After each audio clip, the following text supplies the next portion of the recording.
ഡാൾട്ടന്റെ ആറ്റോമിക സിദ്ധാന്തം. John Dalton, അദ്ദേഹത്തിന്റെ കാലഘട്ടം കൊടുത്തിട്ടുണ്ട് 1766 മുതൽ 1844 വരെയായിരുന്നു. ആറ്റം സിദ്ധാന്തത്തിന്റെ ഉപജ്ഞാതാവ് ആണ് അദ്ദേഹം. ആറ്റം സിദ്ധാന്തത്തിന്റെ ഉപജ്ഞാതാവ്. ഇദ്ദേഹത്തിന് നിറങ്ങൾ തിരിച്ചറിയാൻ കഴിയാത്ത അസുഖമുണ്ടായിരുന്നു. അതിനാൽ ഈ അസുഖത്തെ ഡാൾട്ടണിസം എന്നും പറയുന്നുണ്ട്. നിറങ്ങൾ തിരിച്ചറിയാൻ കഴിയാത്ത അസുഖം, അതാണ് എന്ത്, കളർ ബ്ലൈൻഡ്നെസ് എന്ന് പറയുന്നത് അല്ലേ. അദ്ദേഹത്തെ ആ ഒരു അസുഖത്തിന് ഡാൾട്ടണിസം എന്നും പറയാറുണ്ട്. അപ്പൊ ഡാൾട്ടൺ ആണ് ആറ്റോമിക സിദ്ധാന്തത്തിന്റെ ഉപജ്ഞാതാവ്. ഇനി എന്തൊക്കെയാണ് ആറ്റോമിക സിദ്ധാന്തത്തിലെ പ്രധാന ആശയങ്ങൾ എന്ന് നോക്കാം. അറ്റോമിക് തിയറി അല്ലെങ്കിൽ ആറ്റോമിക സിദ്ധാന്തത്തിലെ പ്രധാന ആശയങ്ങൾ. എല്ലാ പദാർത്ഥങ്ങളും ആറ്റം എന്ന് പറയുന്ന അതിസൂക്ഷ്മ കണങ്ങളാൽ നിർമ്മിതമാണ്. അതുപോലെ രാസപ്രവർത്തന വേളയിൽ ആറ്റത്തെ വിഭജിക്കാൻ കഴിയില്ല. അതുപോലെ നിർമ്മിക്കാനോ നശിപ്പിക്കാനോ കഴിയില്ല. അപ്പോൾ എല്ലാ പദാർത്ഥങ്ങളും ആറ്റങ്ങളാൽ നിർമ്മിതമാണ്. രാസപ്രവർത്തന വേളയിൽ ആറ്റത്തെ നമുക്ക് വിഭജിക്കാൻ സാധിക്കില്ല. ആറ്റത്തെ പുതുതായി നിർമ്മിക്കാനോ ഉള്ള ആറ്റത്തെ നശിപ്പിക്കാനോ കഴിയില്ല.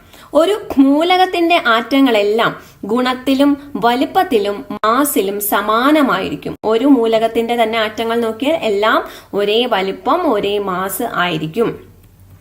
വ്യത്യസ്ത മൂലകങ്ങളുടെ ആറ്റങ്ങളാണെങ്കിൽ വ്യത്യസ്ത ഗുണങ്ങളായിരിക്കും. അതുപോലെ വ്യത്യസ്ത മാസുകളും ഒക്കെ ആയിരിക്കും വ്യത്യസ്ത മൂലകങ്ങൾ അല്ലെ. രാസപ്രവർത്തനത്തിൽ ഏർപ്പെടാൻ കഴിയുന്ന ഏറ്റവും ചെറിയ കണികയാണ് ഏത്, ആറ്റം എന്നാണ് ആറ്റോമിക് തിയറി എന്ന് പറഞ്ഞത്.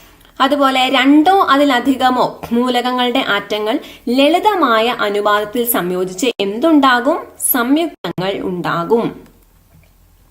അത് കഴിഞ്ഞ് പ്രധാനമായ മറ്റു കണ്ടുപിടുത്തങ്ങൾ നടത്തിയ മറ്റൊരു ശാസ്ത്രജ്ഞനായിരുന്നു സർ ഹംഫ്രി ഡേവി.